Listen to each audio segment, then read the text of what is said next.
You guys have to stay tuned for this year's because he doesn't know yet. But I am very, very, very honored for this year's as well, this year's honoree as well. And it's just an opportunity to say, I see you, Black man. I am grateful for you, Black man. And in a world that wants you to believe that you are nothing, at least you have me trying to convince you that you are everything.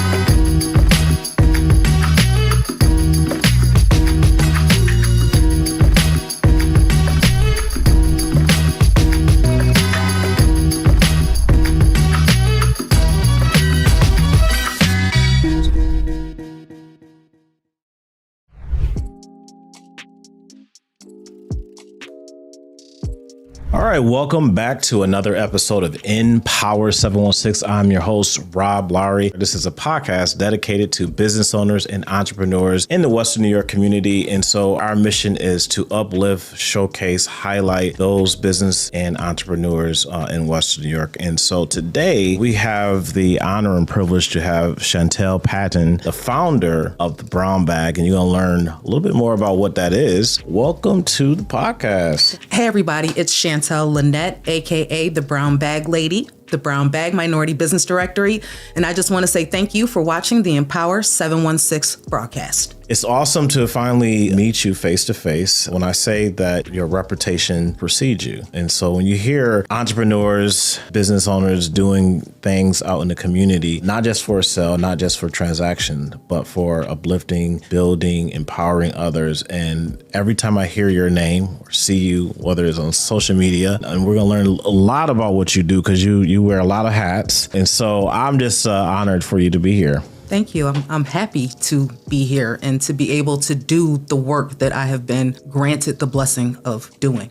So I'm Buffalo bred. Awesome. Been here my entire life. I was born at Deaconess Hospital. Okay. And so Buffalo is home. So of course, this is always going to be home base. And doing some things within the music community under an entity formed with my partner was called the Dopeness Project. Okay. And that's where I kind of saw the spirit of networking and the power that networking holds for individuals who are looking to expand their bases. Doing some work in that field and continuing to do so, but also experiencing my own personal growth. Scrolling on Facebook, saw a post that says, we need a list of all the Black-owned businesses in Buffalo. And through doing the networking through the hip hop community, it also ties you into the business community, the small business community. And so reading that post was like a personal challenge. It was heard you. And so my next post was start to tag all your Black-owned businesses. And that is really what started that Brown Bag and got the snowball, the avalanche going to what it is today. So even having this list of Black-owned businesses was the first hurdle that we needed to get over, was providing some type of acknowledgement that they exist. Right. But then it's also reaffirming that, A, Black business does not mean discounted business, nor does it mean free, but also finding that there were gaps in what the business owners themselves needed. Having conversations, going into businesses and saying, does the owner look like me? And the owner goes, yes. And I need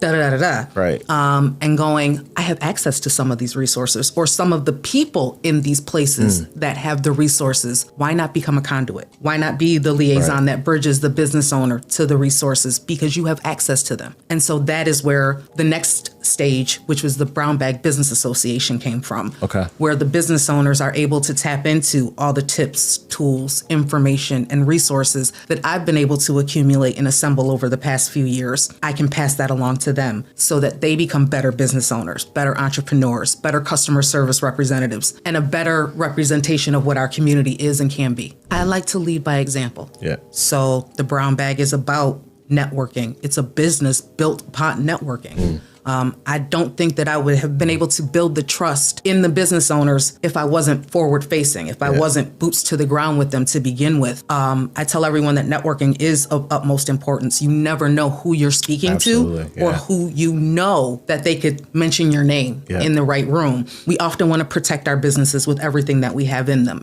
That's an inherent feeling. That's a natural feeling for a business owner. I said it when I walked in here. It's my baby. And I oftentimes have to remind myself that, yes, I birthed it, it, but it's not my physical baby. And we have to be willing to allow others to give input and to put their hands onto our baby using our own discernment, of course, knowing what is good and what is bad and what we can take with us and what we can throw out the window. But we need one another. Even if it's a t-shirt salesman to a t-shirt salesman, you can learn from one another. So I definitely am a huge champion for networking. Why have a separate association? You know, you have all different associations within Western New York, professional associations. Why the brown bag? I think being a Black entrepreneur is a completely different lane to be in. We have different struggles. We face different speed bumps and hurdles that we have to cross that a lot of our counterparts do not. So belonging to an association or a chamber of commerce that A, knows where you're coming from, knows what you're trying to do, believes in what you're trying to do, and it's more than just checking off a box on the form that says I have met some form of requirement.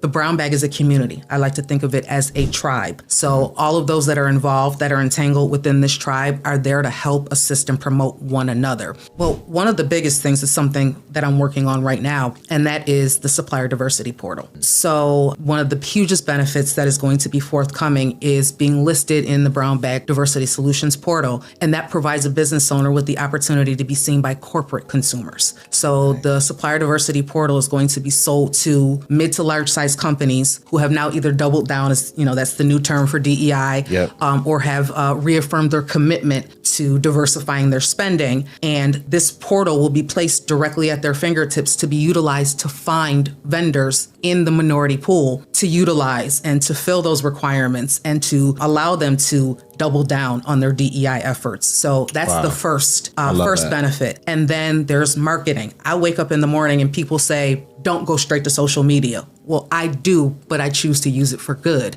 So I wake up 6:30 in the morning and I hit reshare, repost. Those that are members of the association are guaranteed those reshares. They're guaranteed those reposts that go to my network of over 5,000 on, you know, this platform, however many thousand on that platform. They receive invitations to networking events, to seminars and webinars. I actually just did with Duncan Kirkwood a free public speaking training for entrepreneurs. I've also partnered with the Better Business Bureau of upstate New York. So if you come through me, you gain a free year with the Better Business Bureau. And we know that that's got a monthly monetary cost assigned to it that now we're absorbing on behalf of the Black business owners. So is that something that, you know, your mission of the brown bag is kind of make sure that it's like a hub in the sense of making sure that it's like a one-stop shop where you don't have to go? Yeah, that's exactly what it is. It is a space where we don't have to code switch. I'm meeting the entrepreneurs where they're at. Because a lot of times it is difficult to say, yes, I want to attend, you know, a webinar or a seminar in person. Okay, well, I understand. Let's talk about the best times to host these. Okay. And now having conversations with, you know, the organizations, 4:00 in the afternoon isn't going to work. So why don't we move it back to 6:00, you know, and having these conversations and being able to make the adjustments that suit the needs of the business owners, understanding you have to be in your business, you know, a lot of the time. But sometimes we need to be able to remove ourselves just a little bit from working in the business so that we can work on our business. Now, is that something that, as far as getting into the directory, is that something that you look at? Absolutely. Because you being in the directory is me assigning my brand to your brand. So if I'm getting bad reviews back on a business, I have to really take into consideration, do I want to attach my brand and my brand reputation to a business that is out here that is disappointing my community? And my answer is no, every time. I'll have a conversation with you about it before I remove you from the directory. I will allow you time to rectify whatever the issue is before I remove you from the directory. But at the end of the day, if it is not something that you are willing to fix, I will remove you from the directory. You have to be doing good business in order to receive. I'm not going to reward somebody for, again, doing a disservice to the community. And being in the directory, in my eyes, is a reward. It began in 2018 as a literally printed staple, 3 staples across the top. Now it's available in digital download, hardcover, and paperback. It's an annual publication. It's annually released on Juneteenth because that's my Independence Day. Love it. And now it is also in the process of now being converted into a digital online portal for easier access. Wow. I'll still continue to print the hard copy. They will be more like coffee table books, collector's editions, because also within the pages, it's not just a phone book. Yeah. There are pages within the directory that outline Buffalo Black history. The New York State Office of Mental Health and the Buffalo chapter of the Association of Black Social Workers recently came to me and they asked about creating a Black wellness provider directory. And so we actually just released that. There's an associated website that goes along with it, with the directory loaded right onto the website. And they have commissioned 500 copies to be distributed throughout the community. This directory is primarily mental health providers of color. Yeah. There are also, your standard practitioners, your clinicians. I've got primary care providers, a couple of pediatricians, even down to a podiatrist. Wow. And then our holistic practitioners, Reiki, massage, doulas, yoga, they're all in there as well. But we wanted to, as a response to the tragedy of 514 over at Tops, really provide a space where individuals could have access to culturally relevant care. My therapist, I can sit down and go, girl. Yeah. And she knows exactly what I meant when I sat down because I'm sitting across from, she got locks like me. Yeah. You know what I mean? And we wanted to really dismantle the stigma behind people of color and seeking out therapy because it's usually associated with, oh, because he's crazy. Yeah. Or, she lost her mind. And no, it's a way of keeping you together. And keeping your sanity. So we wanted to put together this resource that says we exist. We're in your community, we're around, and we're accessible. So that's a game changer. Name, right there. address, practice name, phone number, email if provided, and insurance is accepted, and whether or not they offer telehealth. Oh. And then, whatever their specialty is, if they're, I won't say just, but if they're a CASAC, so a certified addiction and substance abuse counselor, or if they're MFT, marriage and family therapy, it's denoted in the directory as well. So again, tearing down the stigma. Yeah. So the website is Western New York blackwellnessdirectory.org. Okay. And we will be distributing the actual hard copy directories throughout the community. So we're looking at the community centers, your Delmo, your Edward Saunders Community Center. And then I have like a personal call to action for individuals to invest in purchasing copies of this in bulk, because 500 is a nice number, but it's just a start. Yeah. There's more than 500 of us that need access to care. So we will actually be continuing. Every year I do an event called I Love You Black Man. So when I entered in, that is the way I try to greet as many Black men as possible. I love you, Black man. I'm grateful you exist. Well, this is my way of giving Black men their flowers while they can smell them. So this event, this will be my 3rd year doing it. I always hold it during Black Mental Health Month, and it is an opportunity for me to create a secured space for Black men to have a conversation about things they normally don't have conversations about, such as mental health. Yeah. So I bring Black counselors into the space. I also have Black counselors on standby in the space in case something gets unpacked that a Black man needs to leave the room for, but I don't want him to unpack it and then go, now what? And then I also announce my Brown Bag Man of the Year every year there. Wow. And that is really giving a Black man his flowers. So we've had DeWitt Lee, St. Brian's Clothier, that's my brother. Yeah. Last year was Daniel Robertson. You guys have to stay tuned for this year's because he doesn't know yet, but I am very, very, very honored for this year's as well, this year's honoree as well. And it's just an opportunity to say, I see you, Black man. I am grateful for you, Black man. And in a world that wants you to believe that you are nothing, at least you have me trying to convince you that you are everything.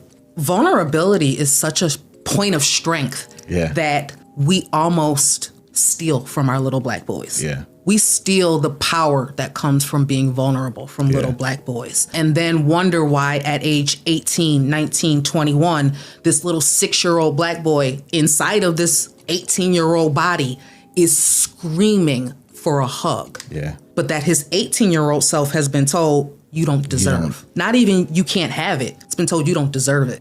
Yeah, I do think it's definitely, I won't say challenging, but I think the communication that happens in the space that, you know, at least for, I only speak for myself, that, you know, the barbershop, that's where a lot of conversations happen. And I was watching on YouTube maybe a few weeks ago where it's a church that actually has conversations in their barbershop. So it's kind of like a set up area in a barbershop vibe, where they actually start having conversations about that. And then they added that mental health portion that you talked about.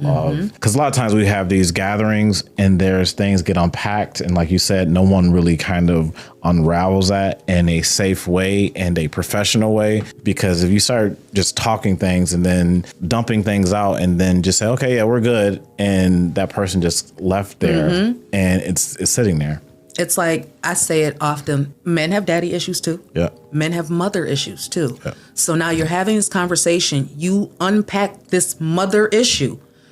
Oh my God, yes, I do. I hate my mom. Yeah. Well, but we don't get to the root of why. Yeah. So now you take it home to the mother of your child. And now your mother wound is bleeding on her. So if we can find a way, and I don't want to say to just bandage it up, but if we can find a way to, let's not open the wound because it's already open, but let's find a way to let's clean it off. Let's see how deep it is. And let's see how much treatment you need to heal it. And let me give you a referral to somebody that can help you heal. Help you with it, yeah. So my goal is to find a me in as many urban landscapes as possible. So if there's a me that exists in Buffalo, then there's a me that exists in Detroit. There's a me that exists in Philly. There's a me in Chicago. And go and activate these individuals and say, here's the blueprint. Let's do the brown bag in Philly. Let's do what the brown bag did for Buffalo in Chicago, and so on and so forth. Because the feedback that I'm receiving here from business owners and corporate, the corporate up C-suite alike is, thank you for doing this, for creating this resource. The business owners are seeing the impact of having the accessibility, visibility in the marketing. And then on the other end, the corporate end is saying, thank you for making my job in finding these businesses that much easier. Yeah. So my end game is to have a brown bag of some sorts in as many urban landscapes, creating the same amount of impact in those areas as it did here in Buffalo. I love it. Actually, more impact, because I know I'm not done here.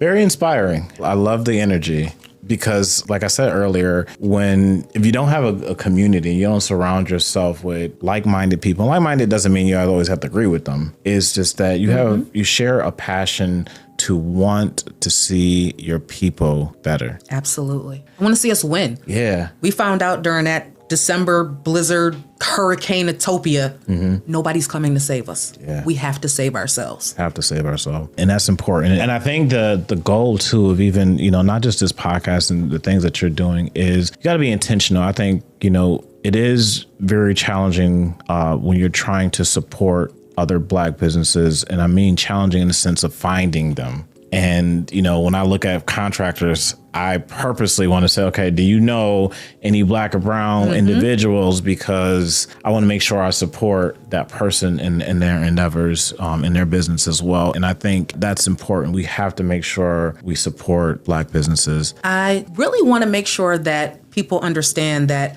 buying Black is smart economics, but it's also reinvesting into these communities. So if you are about Buffalo, if you are about the east side of Buffalo, then this is a start. This is a good place to start. This is a good place where I can direct you to Black-owned businesses who are going to be there on time. This is a good place to start, and this is a good place to show your allyship, to show your support. But it is very important that we continue to support Black-owned business, not just as a trend, and not specifically because they're Black, but because they represent an underserved and often overlooked community that is often doing the same thing that you can get from big box. Well, thank you for all that you do and will continue to do. And so we thank you for joining us on Empower 716. That is a wrap up episode.